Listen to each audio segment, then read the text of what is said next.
this program is where we talk about very important issues of public importance, definitely important issues.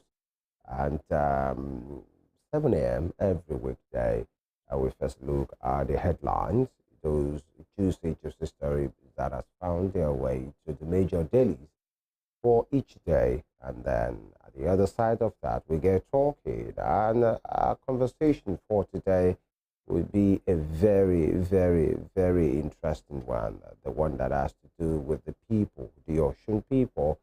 It's a very good one. And when you talk about the state is not just the building, it's not just some kind of infrastructure, it is the people as far as politics is concerned. Now, politics on one side, governance on the other side, and these are some of the issues we'll be looking out. Allegations and counter allegations, especially within the ruling party in the state, the PDP, and the main opposition party, the Progressive Congress, releases upon press releases. It's going to be a very interesting one, and we have, resource persons from both sides of the divide. Hopefully, technology will allow us to go all the way today. It's going to be a very exciting one. FEMI Ojo is my name. I welcome you to today's program today.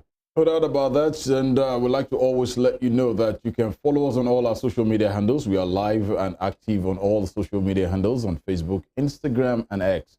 It's at Western Spring Television. We're blazing hot on our YouTube channel. Our YouTube channel is live as we speak at Western Spring Television. You can like, share, subscribe. Leave us with your comments. We'll gladly love to hear from you. And just as Femi has rightly stated, it promises to be exciting today. We'll first of all kick things off very shortly, taking a look at what the dailies are saying, then we'll get into the conversation. Before we do that, we'll take a short break and we will be right back. Please stay with us.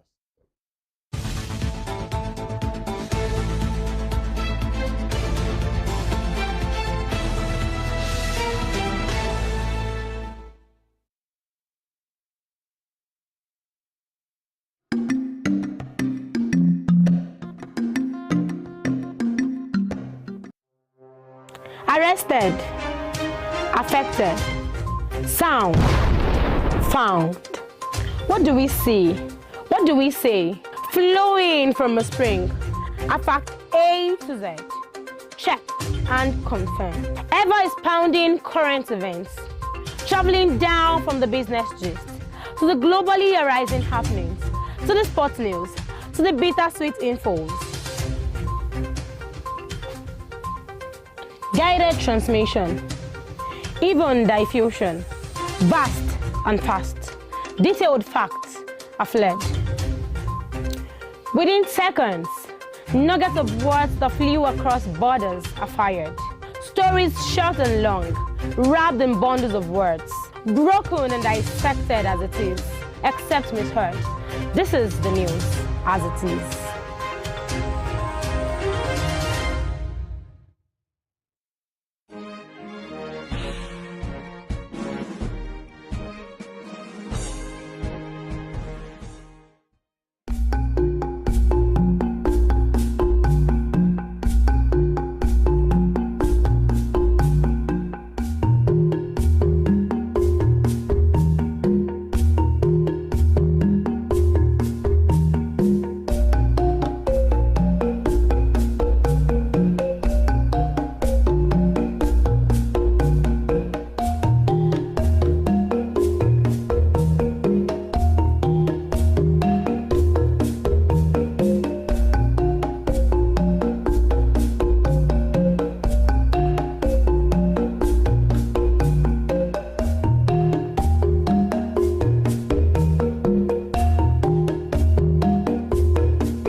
So let's begin to serve you all the different headlines as we have it right here from the dailies this morning. And quickly, I'll kick things off from the pages of the Punch newspaper, my first daily, as I love to start things off with the Punch right here.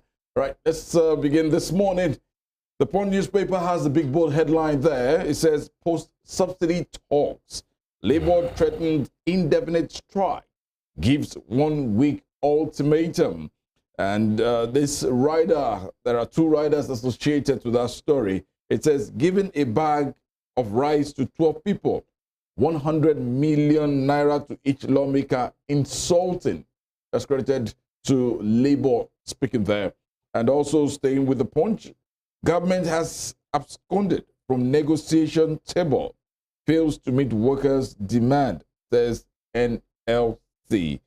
Oh boy, we just hope something drastic and urgent will be done concerning that. If instead of Nigerians are having the largest, and it said on the other side, you have to share what can actually go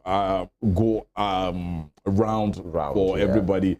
Looking at what Labour saying here, giving a bag of rice to 12 people, and lawmakers sharing. Okay, lawmakers having 100 million naira each. No, that's if this is true, it's not totally not the good thing to go. Giving a bag of rice to 12 people. That's the situation, some persons will be happy. Absolutely, yes. To 12 persons. Compared to what somebody to the reality at this point in time. You know, talking with a colleague yesterday in the evening, we are just chatty, and she had a report. It revealed that some persons in a community, were sharing to measure the one we call Congo here, the Mudu, in a community. So when you see persons, 12 persons that have access to a bag of rice in a kind of way, at this with what they are point, seeing, that's a luxury. Yeah. To some of them, 12 persons a bag. How about a community of like 15, 20 houses, just 2 Congos of rice? And that's the reality now. So it's even something that some persons will really celebrate. And celebrate. Yeah. Going by what Labour is saying, looking at the situation at this moment in time, it's way apart. Yeah. Way apart. Yeah. A lawmaker, my goodness, is way apart. 100 million. If it is 100 million, that's massive. To 12 people sharing a Congo, a bag of rice, no, something must be done. This must be thoroughly be addressed. It's not, especially as honestly, the Labour has put it, by the way. Moving further, yes, that's you can see that picture on your screen. The picture on the front page of the Punch newspaper there. That's the truck loaded with wheat yesterday on Otedola Bridge, Ojoduberga yesterday. That actually caused a mammoth gridlock yesterday. Oh my goodness, I wonder what could have happened. Brake failure, or the driver slept off, or something that fell from that top and coming to that. We just pray that it didn't really cause death or too much of fatality. Oh, it's even one dies as truck crashes on Lagos Bridge. Probably the driver or the conductor or somebody. But whoever that person is, obviously something went wrong. Yeah. Further down the papers, car washer steals customer's vehicle 3 days after employment. It has brought, what kind of joy has that mechanic brought into the life of that kind of person? No, they finish. Just 3 days of you being employed. My goodness. And another story, Libya flood, Morocco earthquake, death toll. It's 6,000. That's 6,000 lives. Human beings. Yeah. As at press time.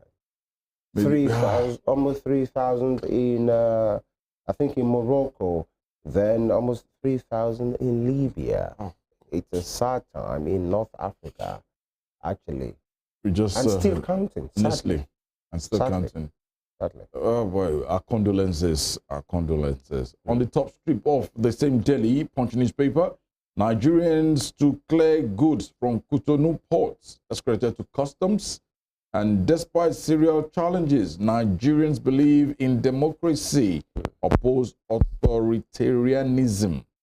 Yeah, nobody likes to be ordered around anyhow. All right. And Tinubu orders probe as 901 die in 61 boat accidents. Very terrible. I know we discussed this in the course of this week, whereby I think it was on Monday. If you have to take 10 people on your boat, ferry 10 people. If you have to take 15, coupled with the fact that people will still got loads, you still have loads coming in. Yeah. And look at this, 901 in 61 boat mishap. I don't know. This isn't good at all. This isn't good at all. It is not. And you know, as a people, we tend, especially as Nigerians, we tend to leave so many things to chances, all in the name of it's God that protects. You know, when you see people driving a kind of way, they tell you, what will happen, will happen. Just what will be, will be. There is fate, there is destiny. But then you tell them there is a part for you to play. Absolutely. As well. When you see people drive recklessly on the road, or the popular Okada riders just driving a kind of very reckless way, they tell you it's only God that protects. And when you now see this kind of boat that's overloaded already with people, and then loads, and then you still see some of these boats carrying livestock, especially when it has to do with the north. And then you look at it, and then there is no life jacket. That one is not even there at all. And then you see these things, and when the thing is, sometimes they get to get away with these things. You just get somebody and say, somebody will be telling you, this is not the first time we are doing this. So don't come and be telling us like you are one polished, refined person. This is how we usually do it. But then the thing is, the day the danger will happen, you might not be foretold. And these are the things. 61 boat mishaps for a country that doesn't really use the waterways like that, then that's a lot. Because human, just like I usually say, human casualties other kind of casualty, properties can be, you know, gotten back after some time. But when it has to do with human, life is sacred. When it goes, that's all. Gone for life. But then it's a good thing that the government are saying, what is going on here? How do we salvage this situation so that it doesn't happen again? That'll be all from the Punch newspaper. FEMI takes it over from here. All right, to the Nation newspaper for today. Boldly written there, crisis rocks Ondo ESCO over Akeredolu deputy field. Crisis rocks Ondo ESCO over Akeredolu deputy field with riders, governor fires deputy governor's aides. That's media aides. Ayedatiwa, that's the deputy. I remain loyal. And commissioners, SAs, jittery, you know, definitely in a kind of way, the ego is back. And so some persons, you know, will be called to question what has happened, why he was away. You know, so many things that has happened. And then the deputy governor has always, you know, been saying he's a loyal person in spite of the pressure from different angles. And, you know, when his principal was away for months, it wouldn't be out of place to think that there might be pressure on him to possibly hijack the state structure to himself and then try to impeach or go about it. But then he has been saying, I remain loyal to my boss. But then it appears all is not well. Now, especially as it has been reported in some quarter, that most likely Arakuri, the Aketi himself, might be back in Akure next week. And so it seems many persons, but then in the middle of all this, you can only understand that there might be persons who are interested in some things, who will likely play some scenario and exaggerate what has happened while the governor was away, who will possibly paint some persons bad, you know, just to gain favor. So, you know, if I were to be Arakuri, you know, his office, he has to really really calm down and really observe what has happened before making steps. He's an elderly man. Definitely, I'm sure he knows what to do that. In this kind of situation, you can't really rely on what people are saying, what they are painting, or the kind of pictures they are giving you. You know, I would rather say, now that God Almighty has spared his life, he's back now. Yeah. He should, just as you rightly stated, he should tread softly, see for himself. There's no amount of how we can hide that traces will always be there. Yeah. I cannot pretend to keep liking FEMI, and when I get there, I keep talking terrible about FEMI. It can't be hidden. One day, someday, FEMI will probably just jam where Tunde is probably saying something. It's like, you know, the way we say, you catch him here. Not here. Not here. Yeah. Okay, so, you know, we will just say, Arakuri, you're back, and thank God for the gift of life. Because 2 months ago, you probably will not be thinking about something like this. The pictures were not encouraging. You will not be thinking of things like this. But then, for me, very importantly, he should really take care of himself. That's the major thing. The state would always be there. But then whoever has displayed some disloyal trait while the governor was away, you know, consequences beckon. Nemesis is always there. As it is. But then, yes, so it appears all is not calm there. You know, most likely there might be reshuffling.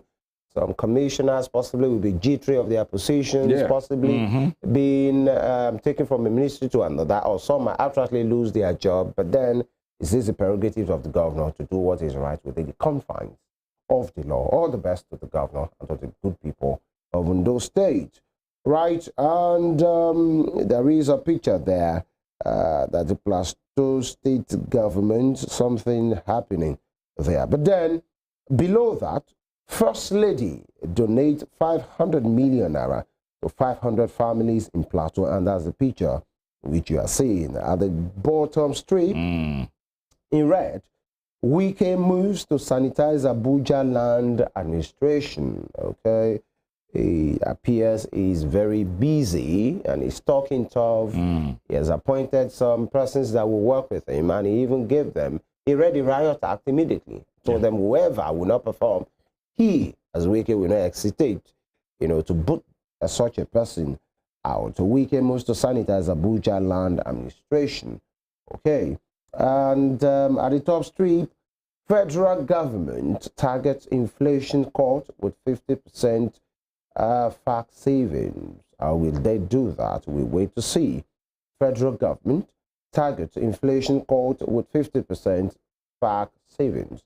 And cargoes for evacuation to decongest Lagos port. That's a good one there, so that there can be ease of doing business. And we learned there has been some cargoes that has been at our port since 2011. What has happened to that? You know, possibly the owners of the cargoes have been frustrated, or possibly they didn't do what they have to do. But then almost 11, 12 years, having your goods, cargoes, just somewhere, you know, most likely whatever is in the container possibly might even have been, you know, getting bad already.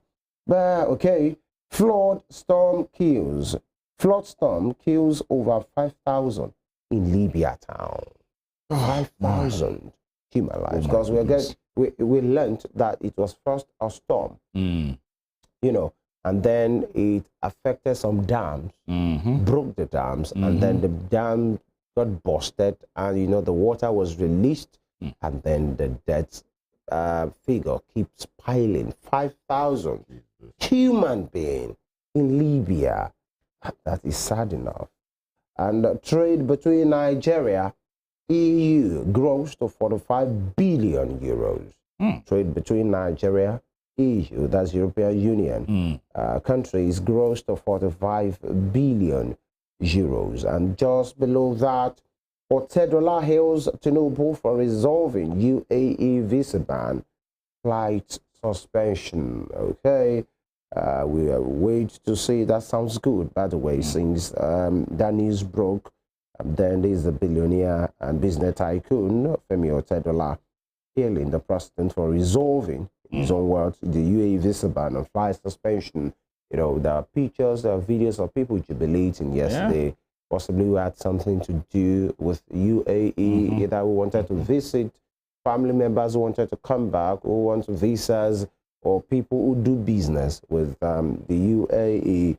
It sounds good, but some are saying, okay, what are the pros and the cons? What are the conditions for doing that? I remember yesterday we spoke about the fact that the part that has to be played by Nigerians, that we should really do like be patriotic Nigerians, especially within, and when you go outside the shores of the nation, don't go and constitute nuisance there and give them problem. Then there is the flight business angle of that situation. Some are saying there has not been official statement from the UAE confirming this, and some are thinking it's very important for the UAE to speak to that effect, apart from the Nigerian camp speaking on these as well. That is all.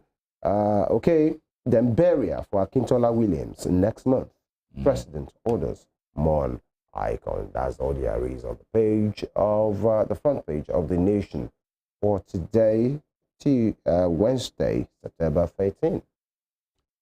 I take my next set of headlines from the Guardian newspaper. The Guardian newspaper has quite a whole lot of headlines, and man.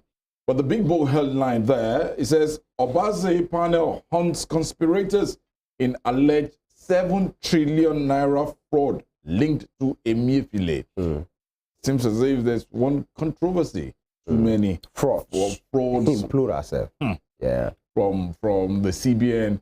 You know, for someone like me, I used to look at it and say, can there be fraud being perpetuated from an agency of government such as the CBN? Because I just wonder, they just print notes and do regulations and what have you. But ever since I looked at, I read this story since yesterday evening, and I'm like, wow. Some papers have said 8 trillion. The Guardian is saying 7 trillion. Either 1 trillion or 0 trillion, whatever. Or 1 naira. Brother, this is huge. In as much as public funds. But then it remains an allegation. We'll keep our fingers crossed. That's allegation. That is alleged 7 trillion naira first linked to Emefiele. You know, you just spoke about the fact that an agency of the government like the CBN, they are regulators, by the way, you know, for the printing of the money is the security, what they call them now, the printing and minting company that does the printing of the money. But for someone, either at the CBN, either at the FIRS, either in local government council, or either as a business person, a fraud is a fraud. But then it becomes more serious when it has to do with public funds. Yeah. Especially when you are put in charge to regulate, to supervise, to show responsibility, control, you know, and for policy.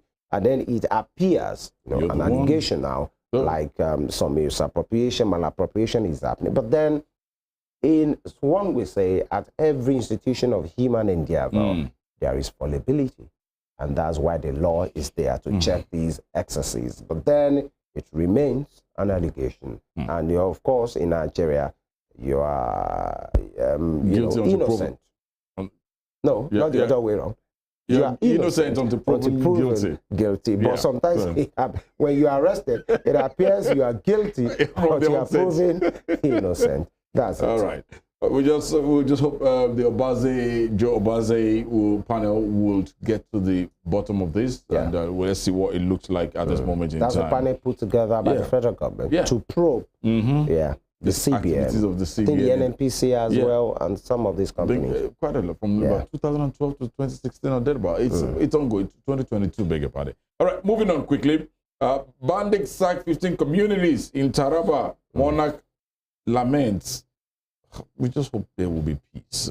I don't know. But then, coming further down on the red strip there, 2 years after cargo movement begins on Apapa Ibadan, $1.5 billion rail line. All right, thank you. We'll keep you working as long as. So I saw people rushing into the blue blue rail line in Lagos. Lagos people were so excited, to see what it looks like away from the traffic that they would have experienced on the different roads in Lagos. That was beautiful. Moving further, petrol, diesel cost may soar as oil prices rise amid tighter supply.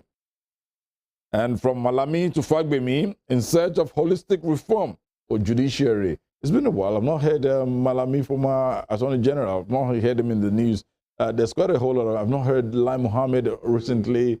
I've not heard Garba Shehu. And we know this were people who were very... Really? I've not... Maybe I missed it. My friend, life happens. But then maybe they are just out of government. So if I were to be any of them as well, possibly I will be on vacation. Yeah. After 8 years. Some of them have spent 4 years, some 8 years. You deserve some good rest, some kind of good life for yourself, at least in the time being. That's why I was excited when I heard that Dubai, we can go back. So must it be Dubai? Yeah, at least for now. What has happened to the Pakiti Nokini? or you know, there are some destination sites in Nigeria. Please, I beg you. I'll think about that. Please do. Multi-dimensional approach necessary to curb unemployment. That has to be treated with both hands held properly. All right, that will be all from the Guardian newspaper for today, and that's what it looks like. Yes, there is a line. Yeah, which of them? NTN laments vandalization of sites, infrastructure, others in Southeast. Oh boy, please! I don't know why people will find even pleasure. if you're having grievances, possibly the telecommunication provider has not really done well. Let's assume they have not done well. We are talking about unemployment. We talk about underemployment, and there is a company. We are not speaking for them, by the way, but then be a company. Possibly, we don't know what has happened, but vandalizing, will it help anything? Let me just cite this example as well. Why I don't know why. Because when you vandalize this equipment, thousands will be affected. Of course. Now, it's just like someone... The vandals themselves you will be affected. I look at, I'm driving on the road, and this side of the road has a big pothole. So I have to probably just manage, wriggle in and wriggle out. But there's a car parked on a space that is actually the better one, where you could easily just maneuver and go. That's where someone will just go and park and say, I cleared off the road. There's that thing I've always noticed, that we don't think about the next person, that, hey, if probably... Who will my action affect? That's just it. In this kind of situation, you see people, sometimes, most of the times rather, we blame the government for not doing enough. It's not. You know, the infrastructure is not there, the roads are bad, and they improve on it, this and that, the hospitals, but then you see some disagreement or a riot, and then you get to see people burning tires on the road. The small part of the roads that are good, and then, you know, it's asphalt. And then after the severe heat, you see the expansion happening, and then that place gets bad, and then we can't come back and say the government is not trying. But the ones you can do, you are not doing. You see trailers, and I'm particular about this, possibly they get bad on the road, and they are being fixed. Excuse me. And then they get bad, and they are being fixed. And then possibly you see them put maybe huge stones on the road, you know, or some of them that doesn't have these signs, and immediately some of those trailers get fixed. You see them drive off. Those stones are there. Nobody attends to them. I think we need to do more as Nigerians. Now, this infrastructure of this particular company is being vandalized, but then there are better ways of handling issues, and which we should... Violence should not be the first option. It shouldn't be. You know, we don't know what has happened here, but then it doesn't appear like it's the best option. By the way, that takes us to the end of... Okay, you got Daily Trust and... the Daily Trust, nothing really much there. It's still Babagana Zulum on the front page. But then there's the big bold headline saying 936 people die in boat accidents in 3 years. We've spoken to that as well. These are human. Whenever I hear human life being lost, it's nobody should die, really. except through, the instrumentality of the law, if actually it's about criminality. And my laws have spoken on that. But then it's a good thing that the government are coming, maybe too late, but then it's a good place to start and say what is really happening. We should do better. People should not just lose their lives because we are reckless as a people. At this moment in time, that will be all from the dailies, the headlines from the different dailies that we have been able to reel out for you and to you this morning. And when we come back after this break, at this moment in time, what has been going on right here in Osun State between the two major political parties, the APC, the PDP. The APC has been accusing the PDP of not coming up with an executive council meeting. Why has the state government not come up with an executive council meeting after about over 50 days of coming together, of appointing this set of people, commissioners and all of them who have been appointed into governance in Osun State? This has generated quite a whole lot of uproar, but the PDP have come up as well to state that, look, you guys left a mess. We have been clearing this. Where does this lie? What do we need to do? What should be done? We'll get to hear from both sides of the camp in the next couple of minutes. We'll take a short commercial break at this moment in time. When we come back, we will get talking. The conversation is next.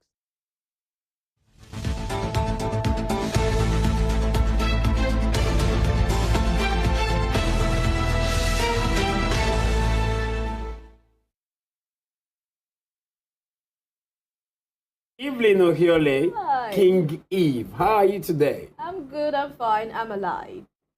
I really feel like she's not giving the right answer to the question. When one asks you, how are you? And you said, you're saying, I'm alive. It's very annoying, seriously. How are you? I'm fine. I feel I'm fine would be the right answer instead of I'm alive. Not that I asked you if you're dead before.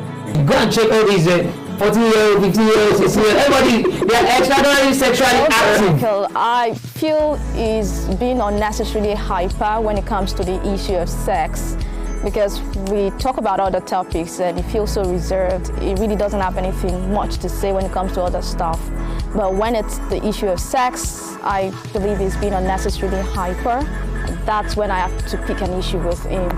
I mean, it's just been unnecessarily there when we're talking about sex.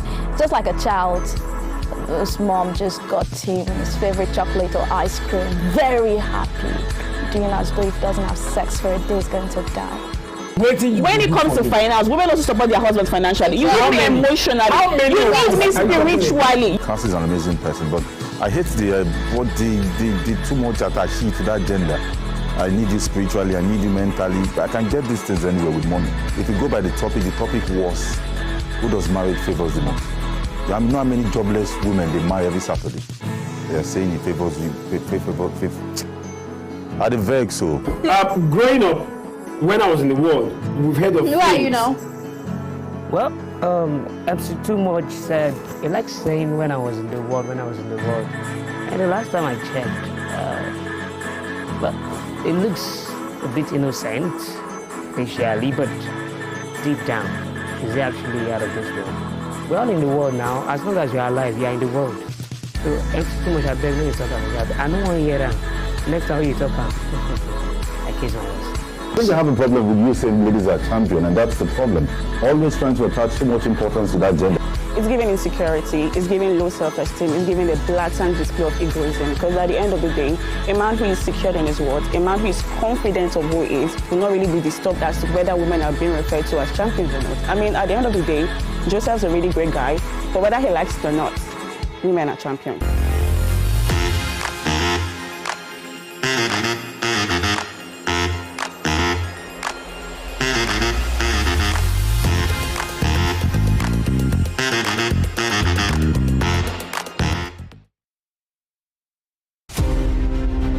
Ahmadu Bello, a Prince Royal, was born 6th of December 1910 at Raba Village, Sokoto, northwestern Nigeria. His father was a district head and heir apparent to the Sultanate throne from the house of Usmanu Danfodio, a religious and social reformer who brought the Habib dynasty under the Fulani Caliphate in the beginning of the 19th century. Ahmadu Bello raised the bar of political consciousness in participation when, in 1944, he engineered the establishment of the Northern People's Congress (NPC) as the first political party in northern Nigeria and the rallying point for politicians in the region before independence. History will not forget Ahmadu Bello for his charisma and political sagacity, which provided easy passage for his kinsmen to assume political and administrative positions in Nigeria's post-independence era. The distinguished elder statesman and Sardauna of Sokoto has his face on his country's 200 naira currency as a mark of honor to one of the architects of Nigeria's independence. Western Spring Television identifies Ahmadu Bello as a watershed character in history.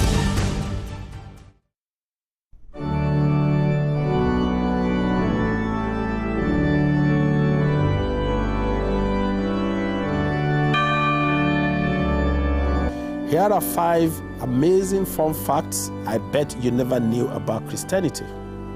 Number 1. There are over 2.4 billion Christians worldwide. Amazing fun fact number 2. The Bible is one of the best-selling books of all time, with more than 100 million copies sold every year. Most Christians believe in heaven and hell. The Bible is the most translated book in the world, with more than 3,000 languages. Amazing fun fact number 5.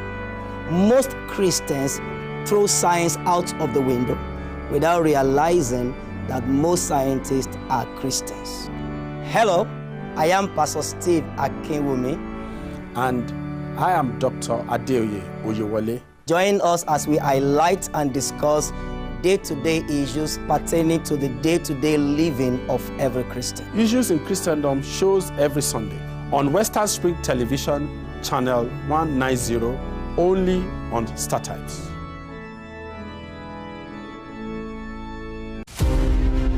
Funmilayo Ransom Kuti was an educationist and advocate of women's rights. She was recognized for her vitriolic comments against colonial policy of taxation as it affected the Nigerian women. Bere, as fondly addressed by her women followers, Funmilayo championed the initiation of universal adult suffrage, which gave an unprecedented leeway for women to contest elective offices and power to exercise voting rights. Married to a foremost educationist and teacher, Israel Oladotun Ransom Kuti, the first president of Nigeria Union of Teachers, Funmilayo Ransom Kuti was the mother of children who inherited her spirit of activism. Olufela and Be Ololari, the former, a renowned musical legend. She was the first female student of Abeokuta Grammar School and the first female to own and drive a car in Nigeria. The award recipient of Member of Order of Nigeria MON and Lenin Peace Prize, was born on 25th October 1900 and was killed on 13th April 1978 by rampaging road soldiers in Lagos. Western Spring Television identifies Funmilayo Ransom Kuti as a watershed character in history.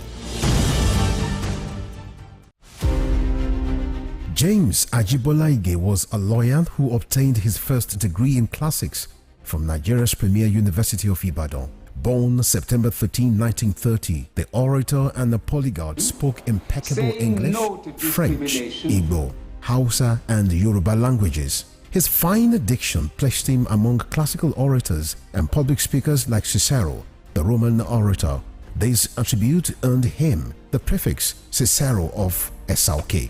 He authored Kaduna Boy, an autobiography, Detainee Diary, Constitution and the People, among 6 other books.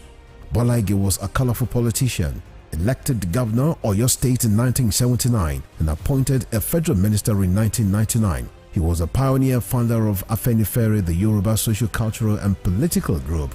he invested his political sagacity to propel the group to the height of political leadership.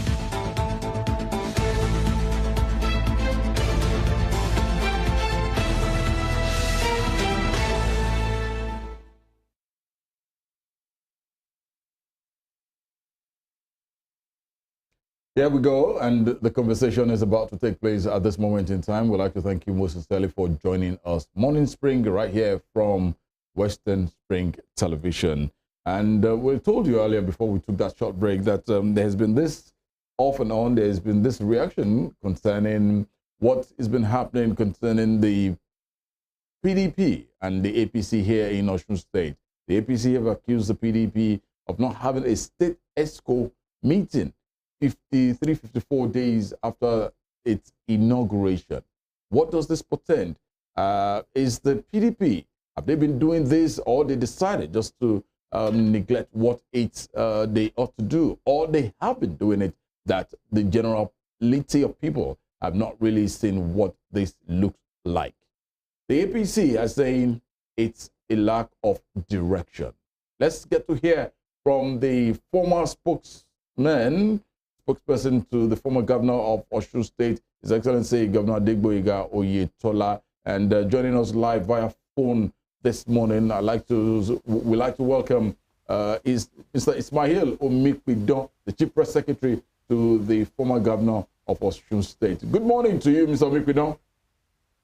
Good morning. Good to have you, and I think this is the first time we will have the opportunity to say congratulations to His Excellency on his new role and appointment. We wish him the very best. Thank you very much. God bless you. Amen. And let's get down to the business of the morning at this moment. What is happening? You came up with a write-up, a communique. You stated the fact that the Osun State government, after 54 days of the inauguration of the ESCOs, they've not had a meeting. Is there a big deal to that? Well,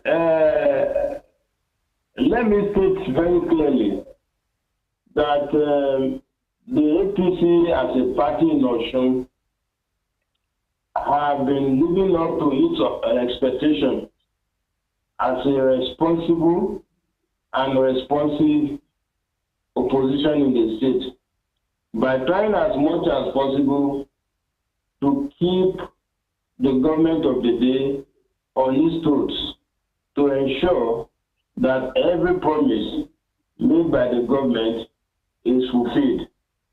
And I want to believe that it was in that light that the party issued a statement where it accused the governor of not holding an ESCO meeting 54 days after its inauguration.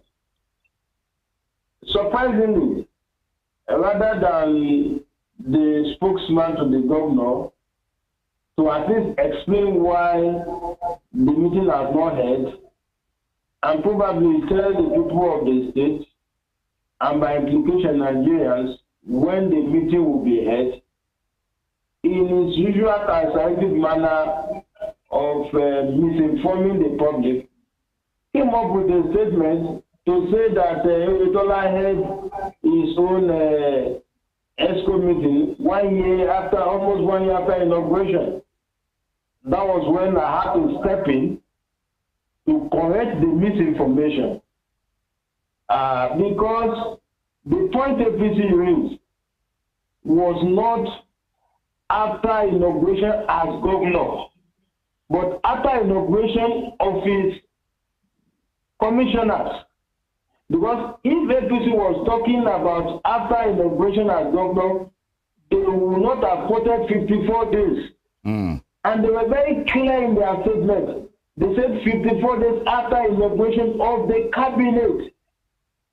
So I had to intervene to say that the spokesman of the governor is trying to misinform the public. Oyetola held his own first cabinet meeting barely 11 days after inaugurating his cabinet. I recall very well that the list of the cabinet members were unveiled on September 24, 2019. Now, the House of Assembly confirmed the commissioners on the 10th of October 2019. 5 days after, there was a retreat for all the appointees, which was held in Ada. It was held between 15th and 19th of October 2019. By October 24th, 2019, Oyetola formally inaugurated his cabinet, where he allotted portfolios to them. And by November 4, he held his first ESCO meeting. So if you look at the date of the inauguration of his cabinet and when he held his first ESCO meeting, it was just 11 days gap. Whereas what we had in this instance is that the cabinet was inaugurated around July or so. If you recall very well, they had even violated the law that says that the list of cabinet must go to the House of Assembly within 60 days of the inauguration of the governor. The governor was inaugurated on November 27th, but his cabinet list did not get to the House until around July. He violated that law in that instance, but nobody even said anything. The APC is now saying that, come, what is happening? This man has been junketing, he has been traveling, and there are certain critical issues that unless you hold an ESCO meeting, you cannot take decisions. So the party is concerned and raised the alarm. So what I expected the spokesperson of the governor to do is either to explain why that meeting has not held, or at best to keep quiet, not to try to misinform the public. So it was the attempt to misinform the public, trying to justify their inability to hold ESCO meeting 54 days after they inaugurated their cabinet, that made me to intervene. Otherwise, I wouldn't have said anything. All right, Mr. Mipido, your party, the APC, in our communique, apart from the issue of not holding, the allegation of not holding a cabinet meeting 54 days after inauguration, the APC said that the governor, that it's an absurdity for the governor to have relocated the governor's office and the government house to his sister's residence in Ede, where he resides 10 months after the inauguration of his administration. But the last time I checked, Abiri office is still there. The governor is still working there. The commissioners, the deputy governor, all of them are there. So how so that the APC is saying the government house has been relocated to Ede? Well, I think if you look at the engagement of the state government since they took over the reins of office, most activities are carried out in Ede, and you can do your investigation. As a matter of fact, if you go and listen to the video of the VC of Osun, where he was commending the governor for acceding to some of their requests in recent times, he even stated it in his speech. I'm sure he didn't also know the implication that the governor sent for him and asked him to meet him in Ede. He didn't say government house. He didn't say governor's office. So unless we are just trying to do some cover-ups, the truth is that most activities of government take place outside of the government house and even the governor's office, and that is a fact. You can find out yourself. But Mr. Mispino, this was stated that why the government house there is because the administration of His Excellency Adegboyega Oyetola, when they left, virtually everything was moved out, and they're just renovating, putting things back in shape. That's why they probably had not been using the government house for now. Let me state this very clearly. I don't know when last you, as an individual, visited the government house. We renovated that government house, not just renovated, we rehabilitated it comprehensively. To the extent that if you know the picture of how the place was before, and after we renovated, you know that there's a much difference between what was there before and what is obtainable when we left in November. And the renovation was completed around July, shortly before the election. So if you say you have carried out another renovation, well, for whatever reason, I wouldn't know. But let us even assume that indeed the renovation was being carried out. Are you saying that from that November till now, the renovation is still on? Maybe you should help us resolve the puzzle. All right. So, I don't think his inability to use the place has anything to do with the state of the government house. That government house that we left, if you saw the picture, you will know that it's a place that anybody can operate from. And then, in any case, a party was held in that same government house a day on the day of the inauguration. So if it's not habitable, how come it is good enough to host a party? All right. Mr. Mikwedo, before we let you go, you have spoken, especially when you, in your introductions, and said what is happening is just the party, the APC in Osun State, doing its job of opposition. So you have to come up, to really keep the government on its toes. You said it, which is fine, totally fine. But then there's been this back and forth between you and the current CPS, the spokesperson to the governor now, Malam Rashid Olawale. It's not just now. In that communique released 2 days ago or thereabout, when the APC made that communique, the PDP responded, and you, in your own capacity, you responded, and you went ballistic on the CPS, and that's not the first time. Sometimes in August, and many persons are even concerned, are saying, is there anything personal between you and Malam Rashid Olawale? Mr. Mikwedo, what is really happening? Why go ballistic? Thank you very much. Let me say, with all sense of modesty, that I have nothing personal against him. As a matter of fact, if I were to even behave the way he behaved when I was in the office, the situation would have been worse. How do I mean?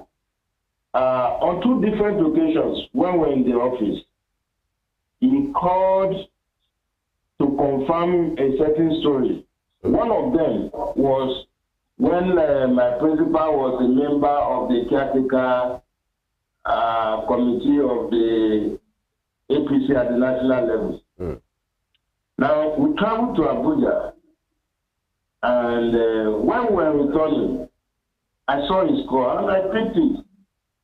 He said that they had that my principal was locked out from seeing His Excellency Malabuni, who was the chairman of the committee at the time, and that they are seeing it as part of the battle against Asiwaju.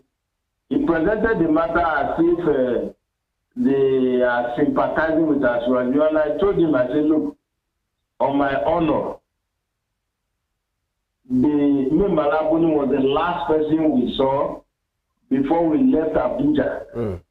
That there is no truth in that story. Do you know that in spite of the fact that, because he didn't present it as if he wanted to write the story, he came across as someone who was just trying to confirm an information. And I told him, do you know that Olawale Rasheed went ahead to write that lie as a story? After I confided in him, he did not even have a responsibility of even reflecting the own side of the story. So assuming you even want to write the story, you should at least have reflected my reaction. That is that. When he was appointed as CPS, I reached out to him. I congratulated him, and I even told him that if there's anything he needs to make him operate effectively and efficiently, that he should feel free to reach out to me. I went ahead to tell him that the designation of a spokesperson has no basis in civil service rule in Osun. I advise him to seek audience with his principal so that his designation can be clearly defined, so that it doesn't create any ambiguity as to issue of remuneration. If I hate him, will I go to that extent? I certainly will not.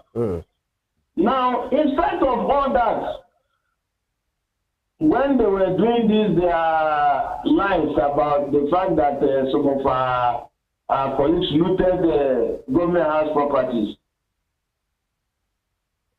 He sent journalists to my apartment, I think 3 times. They came with a report that everything in my apartment was intact. And let me say this, I am on record, and you could cross-check from my colleagues. When I was about leaving that apartment, some of my colleagues that we worked closely, they insisted that since it was the money given to me by the government that I used to buy those things, that I was entitled to it. I told them no, that I am not interested. They said, okay, if I am not interested, they are interested. And I told them, I would rather give them money to go and buy those things than for them to remove them. I said because the man who is the spokesperson to Ademola Adeleke, I know him very well, to have blackmail tendencies. And that because I am the spokesperson to Idowu, and because I have done this job very well, he may come after me. And that the only way he could get me is for me to do anything with the items in my apartment. So reluctantly, my colleagues left those things. As if I knew it would happen. So we left the place. So for the 3 times they sent journalists to go and look at those places, they found it intact. He then went by himself to ascertain for himself whether those things they were telling him were true. All right.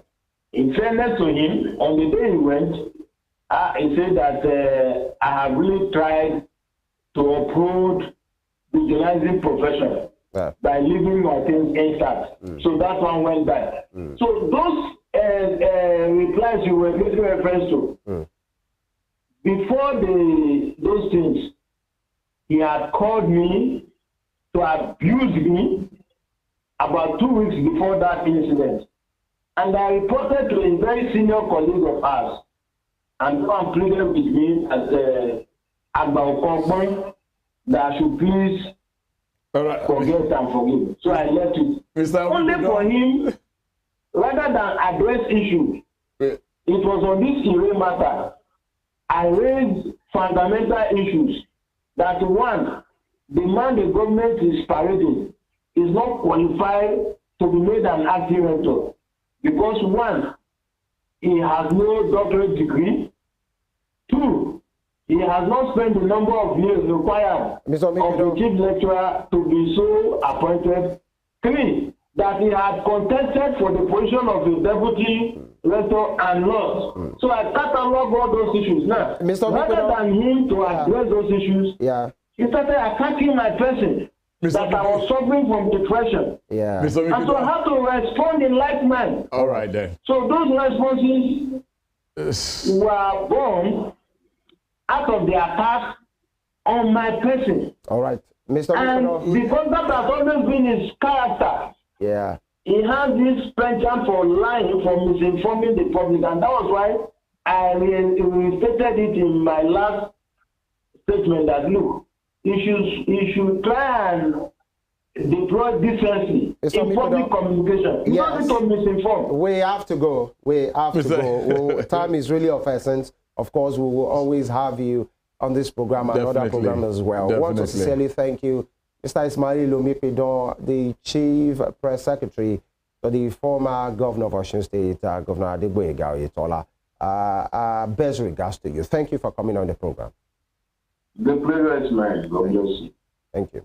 And definitely at this moment in time, we are still on the show. It's still Morning Spring coming to you live from Western Spring Television. We'll take a short break right now. We will take the Chief Press Secretary to the Governor of Osun State at the moment, Malam Olawale Rashid, as well. Let's get to understand and let's balance this. Let's know where and why, if possibly, why we haven't had a state exco meeting ever since inauguration. Stay with us. It's still Morning Spring right here from Western Spring Television, the station that says it as it is. Please don't go nowhere.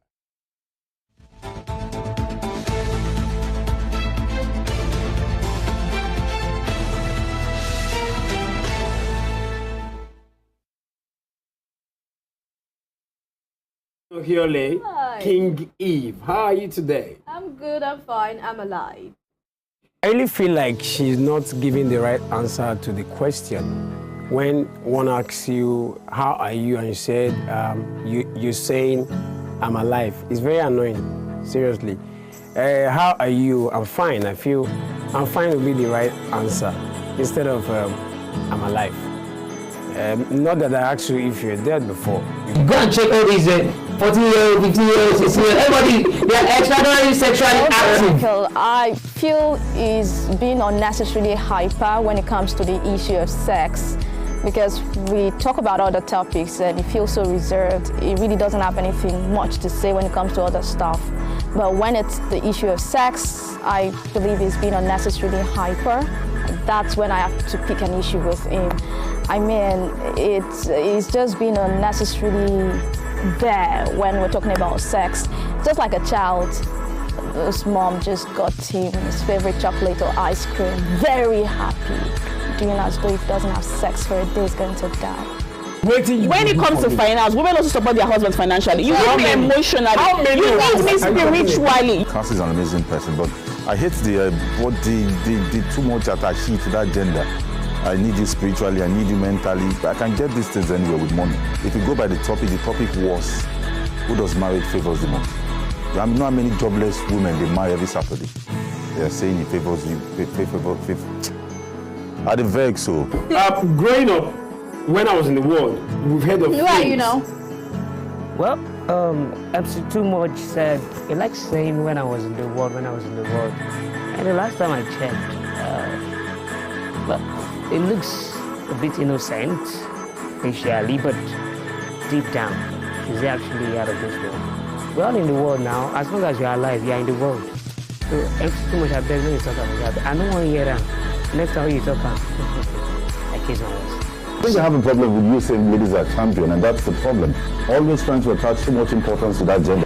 It's giving insecurity, it's giving low self-esteem, it's giving a blatant display of egoism, because at the end of the day, a man who is secured in his words, a man who is confident of who he is, will not really be disturbed as to whether women are being referred to as champions or not. I mean, at the end of the day, Joseph's a really great guy, but whether he likes it or not, women are champions.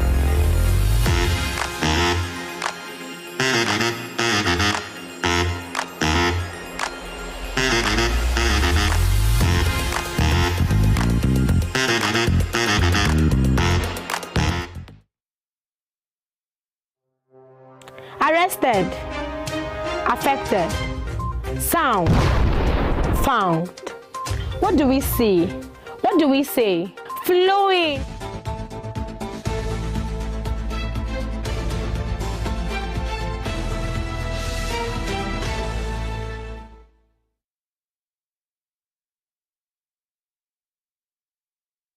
All right, you're welcome back. It's the Morning Spring on Western Spring Television. We're looking at what is happening in Osun State. A few days ago, the APC, that's the main opposition party in the state, raised some issues in a communique they released. They talked about how the current government, the PDP-led government of Governor Adeleke, has not had a cabinet meeting 54 days, or almost 2 months after inaugurations, among other issues as well, which we will delve into shortly.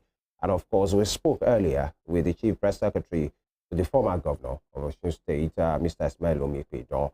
And now we are being joined in the studio and phone by the Chief Press Secretary, the spokesman for the governor, Malam Olawale Rashid. Malam, good morning. Yeah, good morning. Yes. Thank you for having me. Yes, good to have you here. Yeah. So glad to be here. And by the way, I'm the spokesperson, special advisor to the governor. I'm not the chief press secretary. All right, noted.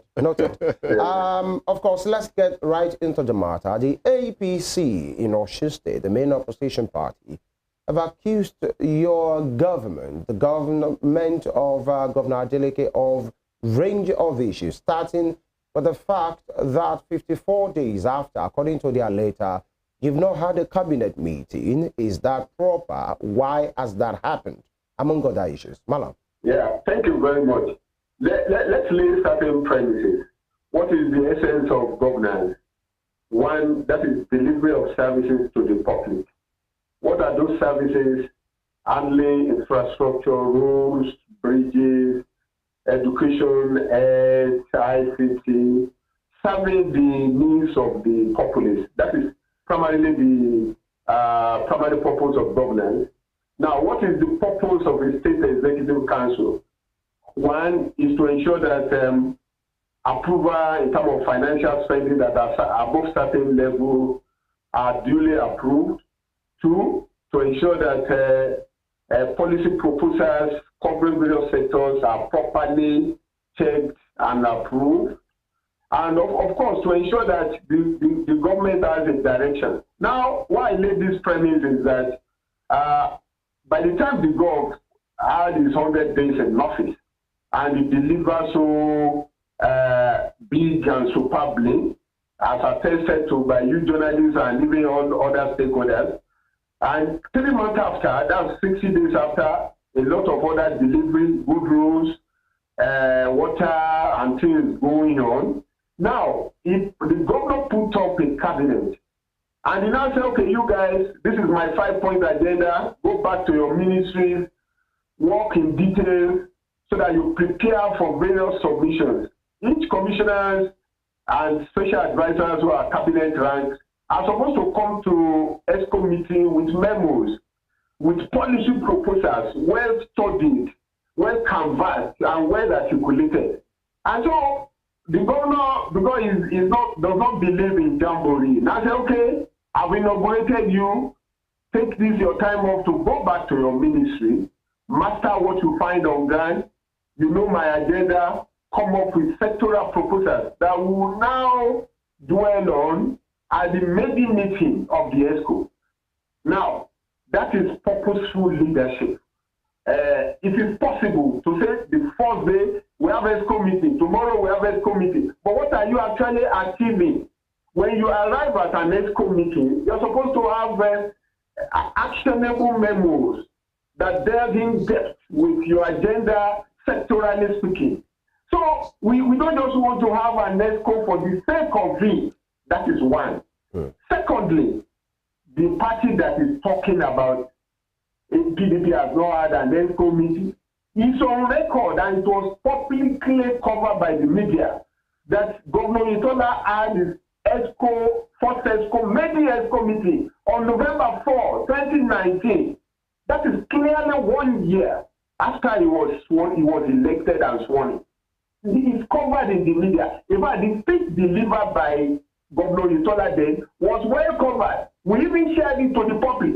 That is a party that is accusing us. In other words, we are not copying their style, but we are doing the proper thing. We don't want an ESCO that you just have and people just sit down, bearing agbada, but we want purposeful ESCO meeting, and that is coming very, very soon. And of course, I also want to tell you, this has not affected governance in any way. Boran Oshogbo road construction are ongoing. The Sakura Road abandoned by the former government, you remember, if you know, it's ongoing. Most of the projects we inherited are ongoing. Oshogbo Road is ongoing. Governance is moving. We are delivering to the public. As I'm talking to you now, the Mali medical outreach is ongoing. It's covering 9 federal constituencies. We have done 4 free surgery. The last one we did by February, March, 25,000 benefited. The current one, we are targeting 35,000 beneficiaries. That is governance, delivery. Osun State University will soon be commissioning, we've been commissioning projects, more than 2-3. All right. You talk of many roads, not just with Oshogbo, but in the outside. You remember Ikiru, Oshogbo Road, completed, so many things. So that is the essence of governance. We are not just talking of people holding meetings for the sake of meetings, but meetings to deliver dividends of democracy. All right, Malam, you know, you spoke about that the former government of Adegboyega Oyetola had its first cabinet meeting almost a year after the government, that the governor was sworn in. The chief press secretary has said that, the former chief press secretary rather, Mr. Mikpidon, said that is not true. That, should I quickly tell you something? Sorry. If I may land on that thought, if I may land on that thought, Malam. Yeah, let me just land on that thought. Because of time, let me quickly answer you. Okay. Now, when you see our release where we made that reference, we share the newspaper publications, not just from our end, of November 4, 2019, is in the public domain. So, one, I don't want to argue, because this is a matter that is in the public domain. If you check our press statement there, we even share clips of the newspaper where the former governor delivered his meeting address to the first ESCO meeting. So that is one. But ask me questions about what is the essence of an ESCO meeting. Is to approve major policies that cannot be done without council approval. It's also to ensure that delivery of services to the people is going seamlessly. It's also to ensure that government is running. Let me tell you, in Osun State today, only the opposition that cannot accept reality will tell you that there is no governance in Osun. All right. Governance is moving. All right. And our people are enjoying dividends of democracy. All right, Malam. What I was trying to say is this, that this time that Governor Adegboyega Oyetola was sworn in, and the time that he had his first ESCO meeting was the 1 year you are referring to as being clarified by Mr. Ismail Omipidon. That the time he appointed his Malam, if I may. Let me just state it there. I want to help you. No, let me state it there so that you can respond. You see, I like your line of questioning and I don't like it. Because you waste your own time. Let me ask you, so when was Governor Oyetola elected? Oh yeah, let me ask you, when? No, you should tell us. Because 2018. Okay. He was elected 2018. The first ESCO meeting, according to all media press reports, was November 4, 2019. So don't let us argue about that. We are not copying their style. I want you to shorten your question so that we can cover more ground. Great. Okay. Malam, can you help us out here? Obviously, His Excellency has put up a team he believes in, special advisors, commissioners. How does he monitor what they do? And what are the things he does? How does he monitor them to check what has this ministry done? Thank you very much. When you listen to the inauguration address for the commissioners, for the special advisor, for the board, for the local government caretaker chairman, and of course the speeches delivered during the retreat, you will see policy guidelines, you will see monitoring templates. You get it? You will see specific directive on what to do, what not to do, and of course penalty for breaching regulations that are well laid out. So in terms of monitoring, a lot of monitoring is ongoing. And let me give you this example. If there is no monitoring, you can't deliver effectively in terms of service delivery to the people. And that's why we are delivering. You yourself, we acknowledge we are delivering. That ring road that has been killing so many people, you know, we are almost completing it. You know, we completed 3 major projects at Union under 9 months. That's about monitoring and evaluation. We have what we call an MIE unit, monitoring and evaluation unit. And of course, the governor is very specific in his charges and directives to all the appointees. And that's why we are delivering. Former President Obasanjo just confirmed it. So many people, you yourself, you confirm it, your station confirmed a lot of it. Malam, let's because of the want of time as well. Now, the issue here, some have said meetings, signing of proposals and what have you, is not done at the government house. It's done in Ede. How true is this?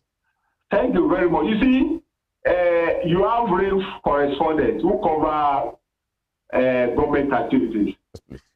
You know the White House, you know how it used to be. You have been there of recent, I guess. Yes, please. You can see it's now fully renovated. Yes, please. And since December last year, the governor has been hosting event there. You see, that's why I don't want to make reference to what somebody has said, because my job is to actually enlighten the public on what the governor is doing. Yes, please. It is not true. Now, the reality is that almost all government activities takes place within the governor's office. We have the ESCO launch, we have and we've been hosting many meetings, many conferences that are widely covered by the media, even by rail, by your Western Sun. So now, let me also ask you something. Yes, please. If I work in my office for 90% of the time, is somebody saying I have no right to be in my residence? And if I choose not to move to government house yet, because of one renovation question, you see, I listen to issue of we have renovated it. Oh, of course, renovation, depending on your calculation, your understanding, your details of what they mean by renovation. We now go, okay, for us to be on the safer side, to be able to serve the people well, let's put the government house in proper shape, as we have did for the White House. You know White House. You know what it used to be under their tenure. Go there now. You really want to sit and walk there. So it's not true that somebody has relocated. Those are just, you see, what do people expect the governor to do? They want him. Wow. Hello, Malam. Malam, are you still with us? Oh, boy. Okay. We'll try and reconnect. Yes. We'll try and reconnect. Communications. Yeah. We have been speaking with the spokesperson to the governor of Osun State, Malam Olawale Rashid, looking at some of the controversies that have been ranging concerning. Hello? Okay, Malam, you're back. I call back. Okay. Now, what do people expect a governor to do? Okay. They want good roads. Yes. They want standard health services. Okay. They want reform of the bastardized education that we inherited. They want the reform of the public sector that was politicized and turned upside down by the time we came. Now, if you are delivering those services from one riverside, or not one riverside, just by riverside, the people will be happy. You are delivering. That is why they elect you. So issue of nobody has relocated. No. What people want to know, is it working? Is it delivering? Is it meeting our needs? And Governor Adeleke is meeting the people at the point of their need from government offices. All right. All right. Yes. Okay. Malam, you know, one of the things the APC, one of the issues they raised in that release 2 days ago was the fact that you promised so many things. And the feedback, that there was going to be feedback from the people, you are going to be taking feedback, and I'm sure possibly they are referring to the Padi Mole. Like almost a year after your government came in November, this September, more than 10 months, there has not been any Padi Mole that has been held. What happened, or what's happening? Thank you very much. Let me first debunk one assertion that we promise we don't fulfill. That is not true. You see, the 5-point agenda is under implementation, and we are touching all the sectors, and we are getting applause and commendation daily from our people on it. That is one. Then on the Pade Imole, he's holding, let me first put that one out. He's holding on October 5 at Aurora Center, and of course, your station will carry it live. Now, why was it late? It was late because when you have meeting the people accountability platform, it's not just about the governor. You see, people want to hear what has happened in the health sector. So the commissioner for health will speak out. What is happening in the justice reform system? The Attorney General will be there.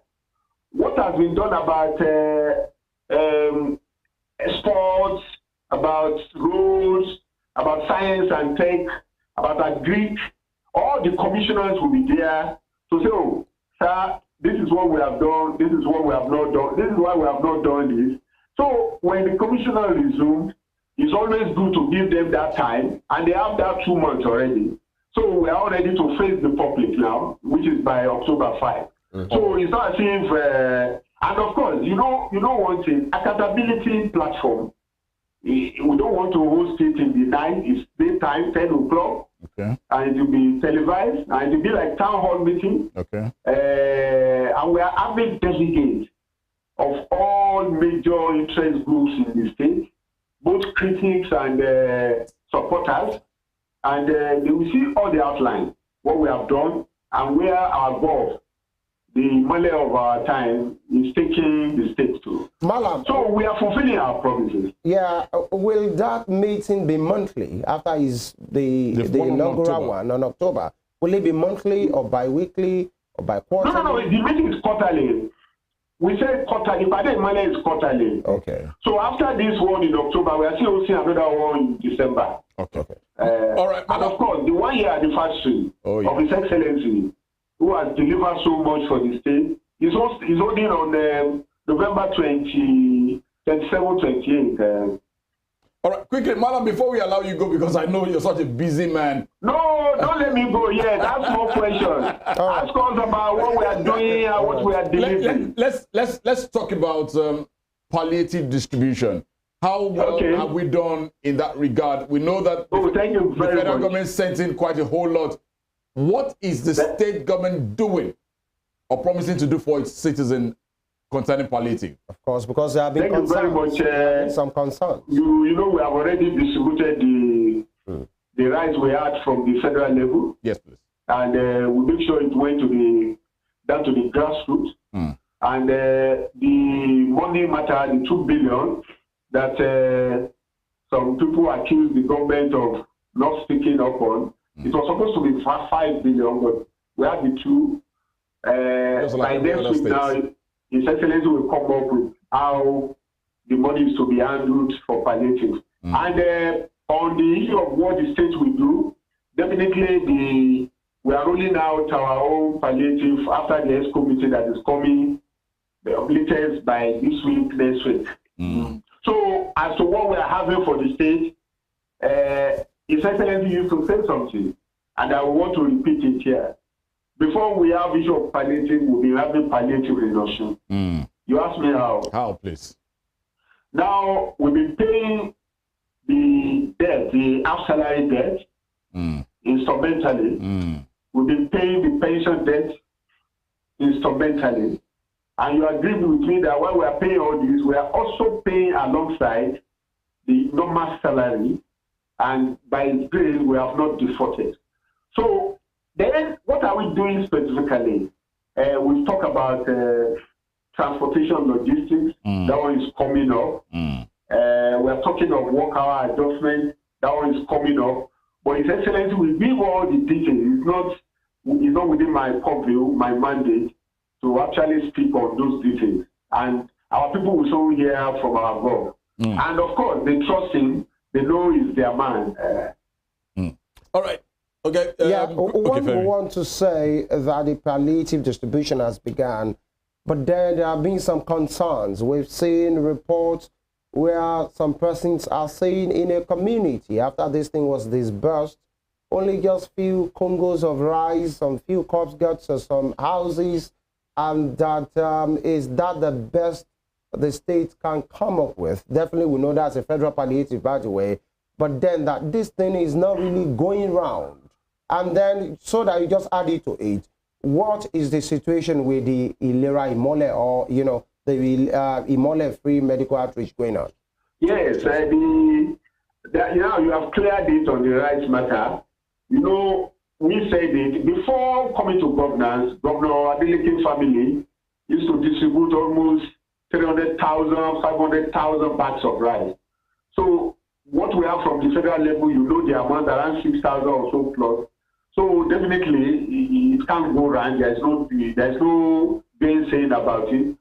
So, but when we come up with our own palliative, we hope to make a redress from what the federal government has done. But as to the Imale medical outreach, which is free surgery that cover eye, hips, and almost all diseases. Now, we are supposed to cover 9 federal constituencies. I think as at last time, 4 federal constituencies have been covered. And thousands are benefiting. I told you the one we had in February, March, we had almost 25,000 beneficiaries. This time around, we are targeting almost 35, 40,000. And one great thing, people from Oyo State, from Ekiti, from Kwara, are rushing to Osun to benefit from, because the surgery is life-saving.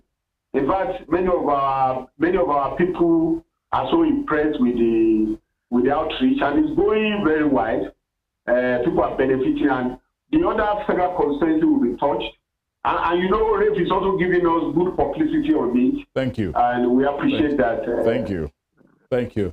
And quickly, let me just, let's get some clarification, because I'm getting this feedback from our producer here saying the Oyetolas inaugurated his cabinet on the 24th of October, to be precise. Governor Ademola Adeleke had his own in July. I'm looking at what my producer just sent to me. My brother. Is it looking at that my July? Brother, And let me quickly answer you. Go ahead. You are not a mouthpiece of APC.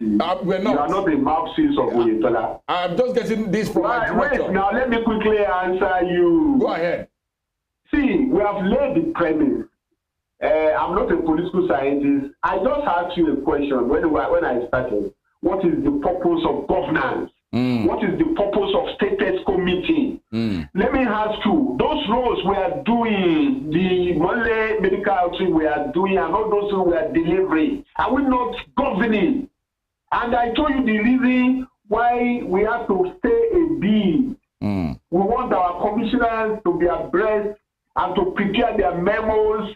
We don't want meeting where people will just wear agbada and there will be not. We want a serious-minded meeting, brainstorming meeting, where you come with memo on that sector, on sports, on roads, on ICT, on so many things, so that you take actionable decisions. So we don't want to be dragged into, we are not mouthpiece of Oyetola. Why are you bothering yourself about that? What you should know, when you go to town now, when you go to town now, yes, please. Say, that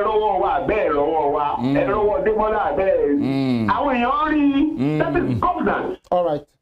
Malam, okay. Yeah, we are not, obviously, we are not a mouthpiece of the APC. Absolutely. Neither, That's what I'm saying. I know. neither are we that of the PDP or any of the parties as well. We are the media, the mirror of the society, which I know that's your area of, that's your PPA as well. Yes, please. Professionally. Yeah. Yes. Yeah, But then, And you know that's what I said. Yes. I said you are not. Yes. You are not mouthpiece. So for you to try to be putting up arguments for them, I said you don't need me. That's why you are here to just let me give you a political background. All right.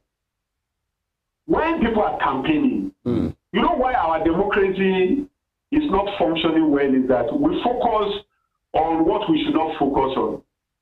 The purpose of electing people into office is to deliver services. Now, if you elect me into office and I'm under due process delivering the services, then people are happy. And the best target for any leader is to have your people being very happy, to say, oh, my leader, my elected person is delivering for me. Now, we are not saying we are not hosting S committee. I've told you why and how. And I told you the reason that if you are having editorial meeting now, they will call you the head of features. What are the material you have for the week? They will call you news editor. What are the items you are focusing on this week? The news editor must be prepared before coming to the meeting. The features, you know what I mean? So we want the commissioners, so that by the time we call the meeting this week or next week, Excellency will be happy. All right. That yes, my people are coming with actionable material. Okay, let me give you an instance. All right, Malam. Let me know there is a particular matter, it will interest you. Okay. There is a agri-processing zone that the federal government initiated with AFDB. In the last administration, also failed to show interest. And so also was not included in the 9 pilot states. When our commissioner for agri came on board and our governor said, we must be part of the next batch. So for the past 1 month, he has been traveling to Abuja to make sure we submit our bid, our interest, fulfill all the conditions, so that we can be included. So at the next S committee now, the media S committee will come into a memo. City council approval. Those are tangible things. So that we can report to the people, this is what we have done. All right, Malam. We spoke with the CPS, the former governor, earlier, and I asked this question. And so many persons, we've seen, especially in the social media space, people have tried to address this matter. And the issue is, there has been this back and forth between you, Malam Nolari Rashid, and Mr. Omikidon. And some have said, what exactly is the issue? Wait, what is the matter? When we asked him, let me quickly answer it. If I may, let me lay a premise. Let me lay a premise so that you can respond to that. I don't. I want to ask more questions about what Demola is doing. No. Let me quickly answer. Please hold on, Malam. He spoke about the fact that he came to you even before you came into government with good conscience. I'm listening to him. Let me answer. So the question now is, where did you guys get it wrong? What really happened? See, my simple answer. Obibida is my friend. We are not fighting. Are you sure? Yes, we are police. We are good by this. Oh yeah, next question. All right, what should we expect from the administration of His Excellency? Yes, thank you very much. Governor Demola Adeleke and the entire team, the Deputy Governor, Prince Adewusi, the SSG, Honorable Teslim Ibalai, the team of staff, Honorable Kasim Makile, the commissioners, the special advisors, the senior special assistants, everybody sleep and wake up thinking about how best to deliver for the people of Osun. And I want to assure you that Governor Demola Adeleke is pushing hard to take Osun to greater heights. Greater things are coming. First from the capital to the senatorial headquarters to all the major towns. You remember we are already working on revitalizing our waterworks. You remember our roads are getting new facelifts. You remember our health center. Greater things are coming. And of course, we're doing a lot in the ICT sector. our state assembly under Honorable Bedu, they are doing fantastically well, coming up with many legislative proposals. You see, we are not going back. Also, it's moving forward, and Governor Demola Adeleke is taking us to greater heights. Singapore of Nigeria. All right. Let me ask you categorically, from when you took over the governance in Osun State, and as of today, 13th of September, how will you rate the state of the work you have done on the state of the roads in Osun? Malam. On the state of roads, have you? Yeah. Yes. If we are to talk about the ingenuity of our approach, though you will accuse me of being partial and being self-serving, but if I want to be clear, we have done exceptionally well. And if I'm to rate ourselves, because of, you know, when you are operating under circumstances of paucity of funds and a lot of debt you met on ground, a lot of dislocation of governmental structures that we find on ground, and we are still able to deliver, I will give ourselves 78% in terms of road infrastructure. 78%. Okay. I want to be very modest. I'm very modest. Okay. Malam, quickly, it has been muted that there is a plan by the administration of His Excellency to construct flyovers around Okefia and the old garage. How true is this? Yes, thank you very much. You see, there are some things that should not come from my mouth.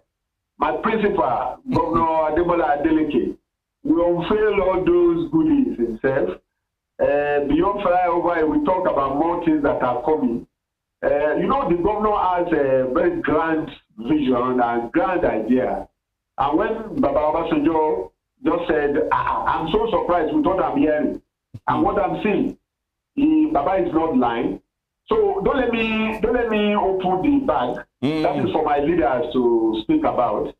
And you also get all the goodies. But, Malam, but also it's set for greater things to come. Malam, quickly, I remember that looking at what happened during Oyetola's administration, there was this criticism about that flyover. If this administration is planning that, is this not a white elephant chase or a waste of resources? You see, let me quickly, you know, I've not confirmed or denied issue of flyover. I told you it's only the governor that can speak about that. All right. But now, on the issue of whether it's white elephant, you see, why do you need a flyover? Most of the time when you have a bottleneck roundabout, where you need to ease the traffic flow, now the question is, do we have that in Osogbo or not? Yes, you know Osogbo very well. If we have bottleneck area where we need to ease traffic by having flyover, there's nothing bad in it. And His Excellency has a very strong team, strong and unseen team that are technically oriented, and they are evaluating Lameco, Old Garage, Okefia, and all those. His Excellency will speak about it. It's outside my power. Okay. Malam Rashid, Malam Olawale Rashid, we'd like to wish you the very best. No, I wish you ask me more questions. We are just out of time, that's why. when we have you in person, yes, we'll do much of this questioning. Let me say something before I... Go ahead. Now, on Ismail Obikido. Yes, please. Sincerely, we are not fighting. We are friends. Oh, that's a good one. And he's a brother. That's a good one to hear. And so we are not fighting. And secondly, I have this message from our governor. I told him I'm coming on your station. And he said I should say this as a parting gift. Thank you. Governor said he's thanking the people for all the support, and I'm seeking and craving for more support so that he can deliver more, so that by the time we're having 2026, our people will know they've made the right choice. All right, then. All right. You know, it's good to hear that you have said you and Mr. Mikwedo are brothers and then you are friends. But then some of the things you have put out online in the past are saying to the contrary. But we want to thank you sincerely for being part of the program. No, but you know, my brother, you know, I listen to him now. Yeah. I heard everything he said now. And my own position is that after this morning, I'm a Muslim now, and we are taught that you should never keep grudge till the following day. Okay. So he's my friend, he's my person, he's my brother. All right.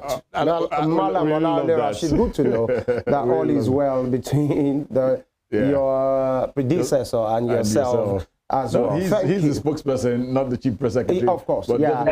And let me, you see, you know one funny thing? No, please. When our governor kindly appointed me as spokesperson, yes, it was at the rank of special advisor then.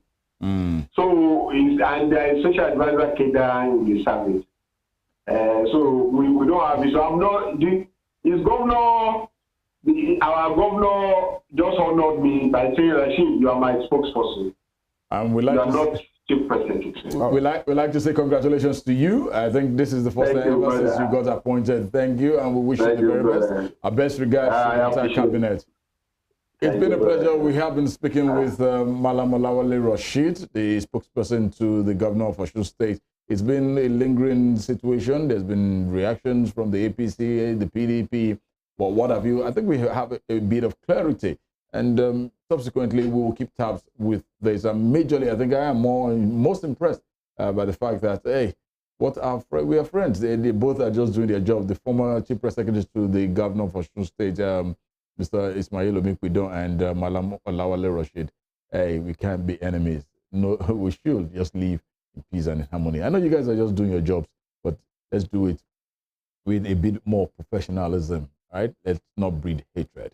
That'll be the show for today, the midweek edition of Morning Spring from Western Spring Television. We'd like to thank our guests. We'd like to thank the entire transmission team for being there. And we'd like to thank you for being there with us as well. We'll be back again tomorrow morning on another edition of the program, Morning Spring. Till then, do have a splendid day. Tunde IDOWU is my name at Irresistible TD on X. Of course, FEMI Ojo is my name. Thank you for this. For being part of the program today. The program will return same time, 7 a.m. tomorrow morning. God bless Nigeria. Bye-bye.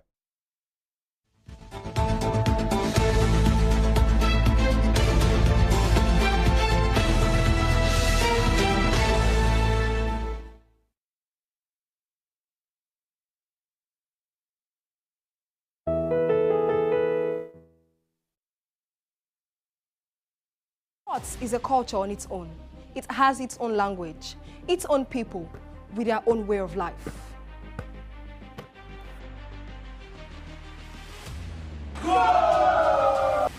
The world of sports is never void of actions, stories, dramas, and scandals. I guess you need a sports show that can walk the walk and talk the talk. On this show, we answer all your sporting questions. The whens, the whys, the wheres, and even the what-ifs. Sports Spring is that show that will give you that new lease of life you've been looking for in sport journalism. Join me, Joseph Atewe, and your sports Amazon, Nengi Ernest. On this station, Western Spring Television, channel 190, only on Star Times. Let's talk sports. Let's speak the most universal language of the world. This iconic African presents the narrative of a man destined to exert an imperishable global influence in Western education. His was a story of a freeborn, captured and sold into slavery. He was born in Oshogun, a native Yoruba village near Ise.